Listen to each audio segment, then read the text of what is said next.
Avec nous aujourd'hui en plateau Jean-Marc Tamigno, qui est président du comité organisateur comité Sainte-Gertrude et qui vient nous parler du 719e tour Sainte-Gertrude. Alors avant de parler concrètement de cette journée du dimanche, eh bien, on va peut-être avec vous faire un petit peu la genèse de ce tour. Je crois que la première mention officielle remonte au XIIIe siècle. Oui, tout à fait, c'est exact. D'abord, merci de nous recevoir pour la promotion de notre tour. C'est un tour qui a une telle aura qu'on ne pouvait pas le passer sous silence. Hein. Pour comprendre un petit peu la genèse du tour, il faut remonter aux sources et savoir qui est Sainte Gertrude de Nivelles. Gertrude est une fille issue d'une famille princière et aristocratique de la région de Nivelles. Elle est fille de Pépin de Landenne et de Hit d'Aquitaine. Très tôt, elle aura le sens de la vocation, semble-t-il. Et Hit et Pépin, maire du palais, adjoint au roi mérovingien, Jean Riche, vont lui laisser un domaine assez important sur lequel elle va édifier une abbaye, un monastère, et autour de laquelle va se développer progressivement la ville de Nivelles et donc toute l'activité sociale qui va être générée par le fait même. Alors Gertrude va rester dans la mémoire des Nivellois comme quelqu'un de rassemblement, quelqu'un qui a créé quelque chose. C'est une figure qui est unanimement acceptée. Donc il faut bien comprendre le tour autour de cette figure illustre qui est donc Sainte Gertrude, figure de rassemblement. C'est ça, oui. Parce que, alors ultérieurement, il semble que des luttes s'intestinent et divisaient les Nivellois, donc des rivalités politiques probablement. Déjà à l'époque. Déjà à l'époque, tout à fait. Et le moment de la réconciliation, en fait, a été symbolisé ou sacralisé par une grande manifestation qui aura été probablement faite autour du nom de Sainte Gertrude. Et on aura créé probablement à l'époque le tour. C'est ça. Alors par rapport à un pèlerinage classique, je dirais, ici, il y a donc cette volonté, ce climat de rassemblement. Oui, tout à fait. Hein. Donc c'est vrai qu'il y a une image de pèlerinage autour de la figure de Sainte Gertrude, mais il y a aussi tout l'aspect festif, retrouvailles, amitié, que le tour génère depuis probablement de très longtemps et qui est une vision encore bien présente actuellement de notre tour. C'est la fête à Nivelles. Oui, j'imagine. Il y a eu quand même, si on remonte dans le temps, dans l'histoire, des moments où le tour a été supprimé. Je pense que c'est pendant la Révolution française. Absolument, oui. Le tour avait pris beaucoup de fastes jusqu'à la période de Joseph II. Puis les réformes de Joseph II ont limité très fort les fastes du tour. Et puis le coup d'arrêt a été donné par l'invasion des troupes révolutionnaires françaises en 1793. Et le tour a disparu complètement sur ordre politique en fait. Je pense qu'il a réapparu exactement au moment du concordat de Napoléon. Mais il a fallu du temps ultérieurement après pour recréer un vrai tour avec toute la dimension festive telle qu'on la reconnaît, on la revit aujourd'hui en tout cas. Donc il a fallu attendre quoi, 1815 à peu près, ou même au-delà donc Même au-delà, hein, la volonté véritablement de reconstituer le tour date de 1850 et la SBL qui aujourd'hui s'occupe de faire revivre nos festivités, elle-même ne s'est constituée qu'il y a une trentaine d'années. Donc se dire qu'il a quand même fallu plus de 150 ans pour revenir vraiment à une structure qui veut progresser, qui veut développer le tour. Ce qu'on peut dire à propos de la SBL, c'est que vous y êtes président pas par hasard. En fait, je crois que votre père, votre grand-père, votre arrière-grand-père participait déjà en tout cas à cette volonté. Oui, c'est exact. Il y a une longue tradition familiale chez nous qui veut que un Tamigno fasse partie du comité organisateur des festivités du Tour. Alors, mon père, effectivement, y était. Moi, j'y suis entré par la force des choses, par tradition familiale. Oui. Et puis, bon, la vie a fait son chemin. Je suis devenu un jour vice-président et j'ai malheureusement repris la place de président quand notre président précédent est décédé, malheureusement. Bien, on va parler du tour alors très concrètement. Il démarre quand exactement? Le dimanche ou ça commence déjà samedi soir? Il y a une grande cérémonie solennelle qui se passe à la collégiale le samedi soir à 19h. C'est une messe en fait haute en couleur et très belle. Mais le tour lui-même naturellement démarre dimanche Le rassemblement des pèlerins, des amis, des gens se fait vers 6h30. Devant la collégiale. Devant la collégiale, oui. Et alors, en fait... Deux petites cérémonies inaugurent le départ du tour. C'est la bénédiction des chevaux, car il y a énormément de cavaliers qui viennent nous rejoindre. Je crois que Nathalie Waquet, d'ailleurs, notre journaliste ici à TVcom, sera présente pour nous rapporter des images. Ah oui, nous l'attendons depuis. Voilà. Donc je le dis aux téléspectateurs. Et puis donc, après ensuite, la bénédiction se fait une cérémonie très brève de remise de la chasse de Sainte-Gertrude aux autorités civiles par les autorités ecclésiastiques. Oui. Et puis le tour démarre. C'est ça, un grand tour qui va se faire à travers les campagnes environnantes. C'est ça, 7h moins quart au départ. Et nous allons faire 14 km dans les campagnes, les bois, les champs autour de Nivelles. Donc, ce qu'on peut dire, bottes, en ciré. Oui, c'est ça, c'est ce que j'allais dire. Il faut prévoir l'équipement ad hoc. En fonction du climat et de l'état des chemins. Et vous m'avez dit qu'il y avait 7 à 8 000 personnes qui participent à ce fameux tour, du moins le matin à travers les campagnes.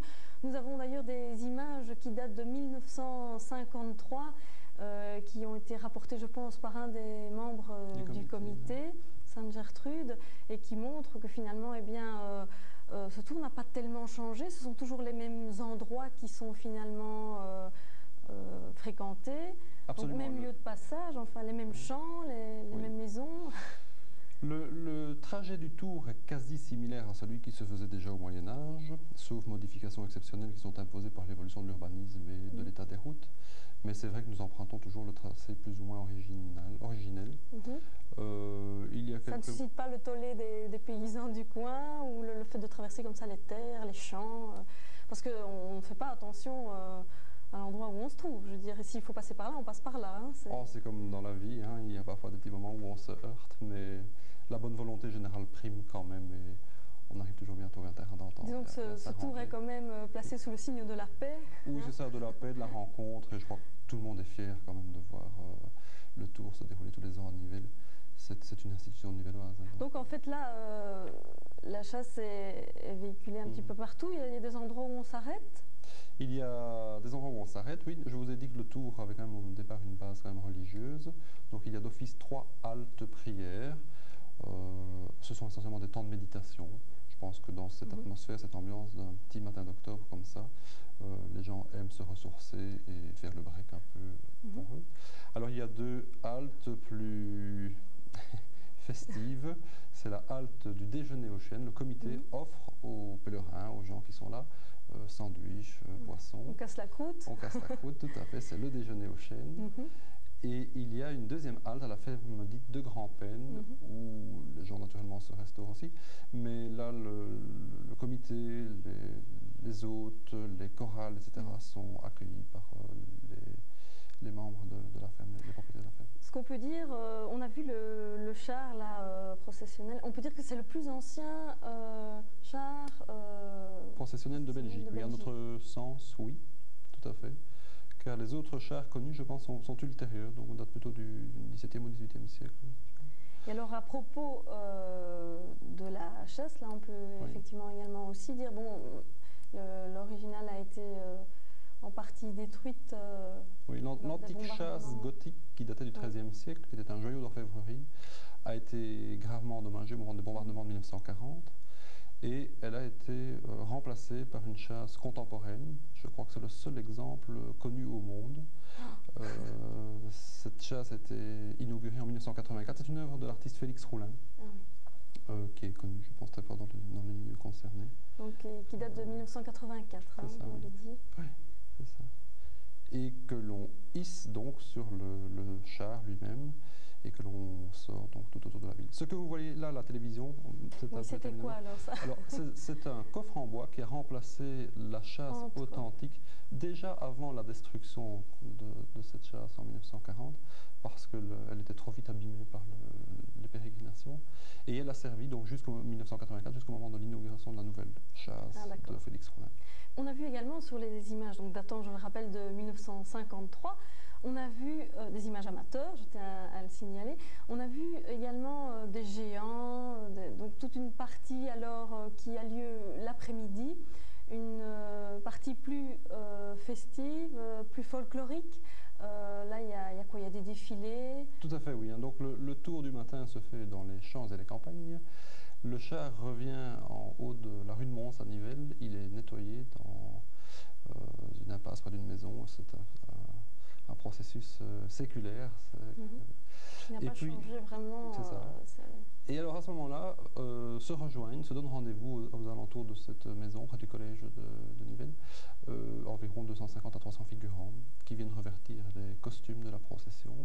Et alors l'après-midi se fait la rentrée solennelle, donc la chasse et le char sont reconduits solennellement vers la collégiale, accompagnés d'une partie historique, 250 figurants costumés qui représentent les seigneurs, baillis, corporations de métier, soldats, canonniers.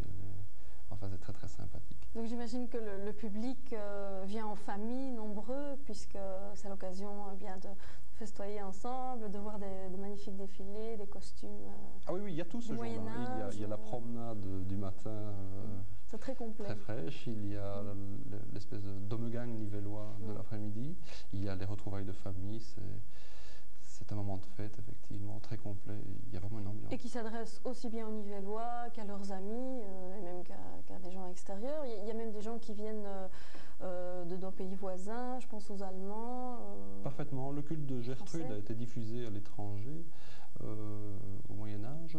Et il y a resté des liens très très forts avec des villes ou des entités allemandes, néerlandaises, italiennes, françaises aussi. Donc nous avons toute une ouverture comme ça sur l'étranger, très, très agréable à vivre d'ailleurs. Je vous remercie en tout cas Jean-Marc Tamigno pour toutes ces informations. Donc je rappelle que le démarrage de la journée se fait très tôt, donc il se fait vers 6h. Rendez-vous à 6h30 sur le parvis de la collégiale, voilà. Et démarrage du tour à 7h15. Voilà. On peut également rappeler, mais ça se fait après le tour, qu'il y aura un concert le 14 octobre, un concert inaugural, alors à ce moment-là du 950e anniversaire de la consécration de la collégiale de Nivelles, mais ça bien sûr on y reviendra. Voilà Benoît.